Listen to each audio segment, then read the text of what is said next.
आज नियम 295 के तहत खेजड़ी, ओरण, गोचर और तमाम वो विरासत में हमें मिली संपदाएं जिनको बचाने की जरूरत है, जिनको संरक्षित रखने की जरूरत है, उसको लेके सदन में एक मजबूत एक्ट, एक मजबूत कानून बनाने की बात हमने कही। आप देखेंगे कि बाड़मेर, जैसलमेर, बालोतरा, बीकानेर और इस पूरे वेस्टर्न राजस्थान में लाखों की संख्या में, हजारों की संख्या में पेड़ कटे हैं। और आने वाले चंद सालों में मुझे लगता है कि जिस तरीके से कटाई चल रही है, अगर ऐसे ही कटाई चलती गई तो एक भी खेजड़ी का जो हमारा राज्य वृक्ष है वो देखने को नहीं मिलेगा। हम राजस्थान से आते हैं, यहाँ पे रामदेव जी हो, चाहे तेजा जी हो, चाहे पनराज जी हो, चाहे पाबू जी हो, चाहे हड़बू जी हो, न जाने कितने सूर और वीर हुए जिन्होंने इस धरा के लिए, इस गऊ के लिए, इस वन के लिए, इस ओरण के लिए, इन पेड़ों के लिए अपनी शहादत दी, बलिदानी दी, कुर्बानी दी। मैं आज मां अमृता देवी जी को याद करूंगा। सिर साठे रुक रहे तो भी सस्तो जान। आज उसी प्रदेश में लाखों पेड़ कट रहे हैं और प्रदेश की सरकारें मौन होके बैठी। आप देखेंगे कि आने वाले 2 तारीख को बीकानेर में पूरे राजस्थान भर के पर्यावरण प्रेमी एक हो रहे हैं, वो मूवमेंट कर रहे हैं। मेरा प्रदेश की सरकार से निवेदन है कि आप जिस तरीके से चल रहे हैं उस तरीके से धीरे धीरे ये संपदा खत्म हो जाएगी। वो गाय जिसके नाम पे हम हमेशा बात करते हैं, चर्चाएं करते हैं, वो गोवंश कहां जाएगा? आपने देखा होगा कुछ ही दिन पहले जैसलमेर से कुछ युवा वो ओरण प्रेमी पद यात्रा करते हुए जयपुर तक आ रहे हैं। आज आखिर क्यों जरूरत पड़ी कि वो सारे लोग पद यात्रा करते हुए जयपुर आए? ये संपदा किसकी है? इसको बचाने की जिम्मेदारी किसकी है? कौन जिम्मेदार है? कौन काट रहा है? किसको बचानी चाहिए? आज कई सवाल उठ रहे हैं। मुझे लगता है कि प्रदेश की सरकार अगर वाकई चाहती है कि ये प्रदेश हरियालो रहे तो हरियालो रहने के लिए एक ऐसा मजबूत कानून राजस्थान में भी आना चाहिए जैसा उत्तराखंड और अन्य स्टेट्स में आया है। ये संपदा हमारी है, आने वाली पीढ़ी को बचाने के लिए, उनको विरासत में देने के लिए हमें इन तमाम वन्य संपदा को बचाने की जरूरत है, एक्ट लाने की जरूरत है। खाद्य आपूर्ति विभाग की तरफ से आपने आज बड़ा मुद्दा उठाया कि इस जो गेहूं बांटा जा रहा है उससे कैंसर जैसी बीमारियां हो रही है, जिसका जवाब मंत्री जी ने खुद भी दिया है कि मेरे खुद के पिताजी डॉक्टर हैं, पता नहीं आप कौन सी नई डॉक्टरी पढ़कर आए। देखिए, मैं आपको बताना चाहूंगा कि खाद्य आपूर्ति किसके लिए है। हमारे सोसाइटी में वो निचले तबके का वंचित, शोषित व्यक्ति जिसके पास 2 समय का भोजन नहीं है, वो कोई भूख से यहाँ पे परेशान ना हो, उनको खाद्य मिले, उनको 2 समय की रोटी मिले, उसके लिए खाद्य आपूर्ति जैसा ये बहुत सेंसिटिव डिपार्टमेंट है। अमूमन बहुत कम चर्चा होती है, पर हमने ये बात इसलिए रखी क्योंकि वो तमाम लोग जिनका नाम आज के समय में खाद्य सुरक्षा में जुड़ा नहीं है वो वंचित ना रहे।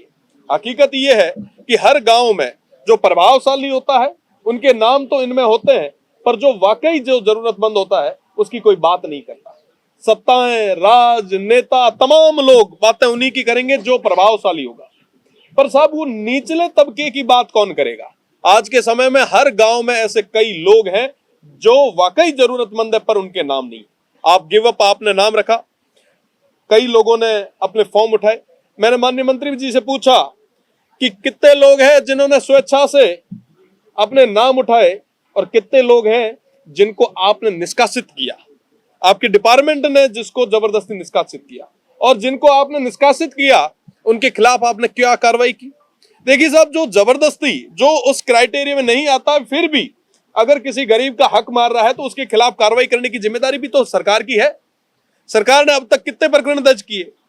उसका जवाब तो मुझे पूरे तरीके से नहीं मिला, पर मैं ये जरूर समझ सकता हूं, जैसे आपने बात भी कही, एक धारणा बनी है आम सोसाइटी में कि ये जितने भी गेहूं आते हैं ये गेहूं पूरे तरीके से खराब और इस तरीके के होते हैं कि अगर कोई स्वस्थ व्यक्ति इसको आहार के रूप में ले तो वो निश्चित रूप से बीमार होगा। आज हर गांव के अंदर आपको कैंसर के कई सारे पेशेंट्स मिलेंगे, और विशेषकर वो निचले तबके के हमारे जो भाई हैं उनमें कैंसर की और तमाम बीमारियों की रेट जो बढ़ गई है। मैं 100% दावे के साथ कह सकता हूं कि इसमें एक बड़ा कारण ये भी, जब आप रेस्टोरेंट खोलते हैं, छोटा मोटा कोई प्रतिष्ठान खोलते हैं, आप FSSAI से उसको पूरे तरीके से वेरीफाइड कराते हैं, पर साहब ये जो गेहूं बंट रहे हैं इनकी बात कौन करेगा? इनको किसने टेस्ट किया? और रही बात दूसरी, एक बहुत जरूरी जो विषय है कि आप एक महीने में एक व्यक्ति को पर हेड 5 किलो गेहूं देते हैं। अगर 5 किलो को 30 से भाग दूं तो 160 ग्राम होता है। उसको भी अगर आधा करें तो 80 ग्राम एक टाइम का। 80 ग्राम मतलब आप सोचो कि गांव रो आदमी वे जो 3 टाइम जिमे, गांव में ना जो काम करने वाला आदमी वो 3 टाइम जिमे, उहे ना 80 ग्राम दो तो उहे रत कट मन लागे कुन दाड़ में अटक तो हुई। एड़ी स्थितियां है, और आप कह रहे हो कि मैं खाद्य रे रूप में ना सभा सुरक्षित रख रहा। वाकई इन सेक्टर्स पे काम करने की जरूरत है। आज के समय में निचले तबके के जो आर्थिक रूप से हमारे कमजोर भाई हैं, उनकी चिंता हम सभी को करनी होगी। ये सदन में हम लोगों को पहुंचाने वाले वही लोग हैं, और उनकी बात अगर हम नहीं करेंगे तो किसकी बात करेंगे? तो ये 2-3 जो महत्वपूर्ण चीजें थी इनको सदन में रखा भी है, और कल भी कई सारे महत्वपूर्ण विषयों पे निश्चित रूप से चर्चा करवाई जाएगी।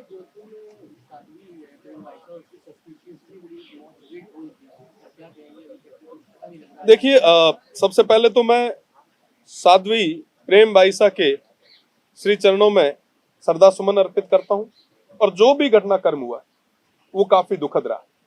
मारवाड़, जोधपुर वो एक अपनायत का शहर रहा है, वहां पे इस तरीके की घटना हो जानी ये वाकई दुखद है।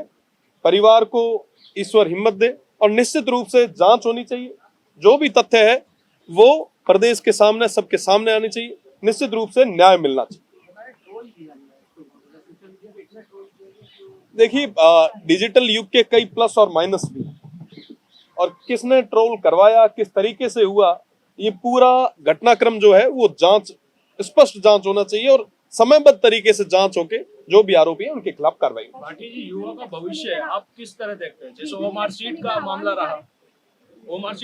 रहा, पिछले सरकार ने भी मामले को दबाए रखा 4.5 साल तक।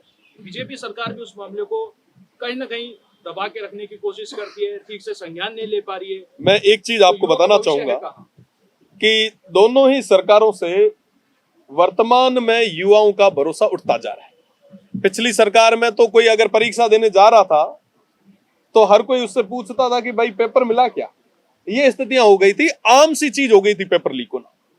और उसके बाद जब ये गवर्नमेंट आई तो सोचा कि कहीं ना कहीं युवाओं का फ्यूचर जो है वो सिक्योर रहेगा। 2018 के आसपास लगभग 6-7 साल पहले जो पेपर आउट हुए, ओमार सीट आउट हुई, उनके वही लोग इसी सिस्टम का हिस्सा रहे। हो सकता है कि उन्होंने कई और भी तमाम चीजें की होगी, और जब खेत ही मतलब जो बाढ़ ही खेत को खाने लग जाएगा तो फिर बचाएगा कौन?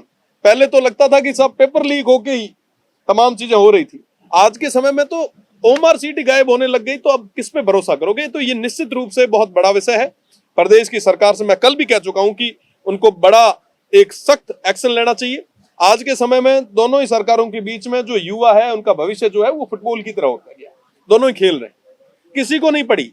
हकीकत अगर आप देखें तो इनको कोई मतलब नहीं है, कोई फर्क नहीं पड़ रहा। अभी तक कोई मजबूत और सख्त कार्रवाई नहीं हुई। मैं तो प्रदेश की सरकार से निवेदन करना चाहूंगा कि कोई सख्त कार्रवाई करे।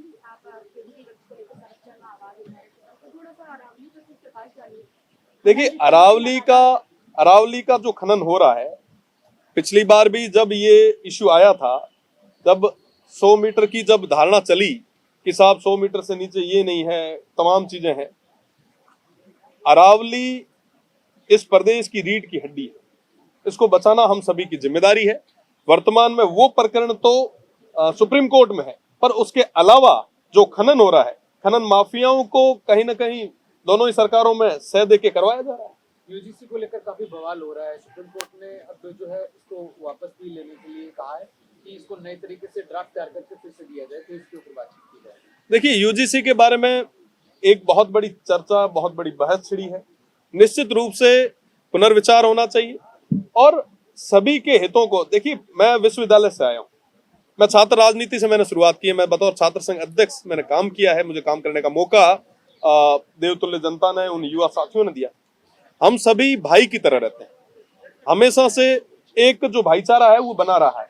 इस भाईचारे को, इस तारतम्य को तोड़ना कतई उचित नहीं है। निश्चित रूप से इस पे विचार किया जाना चाहिए था।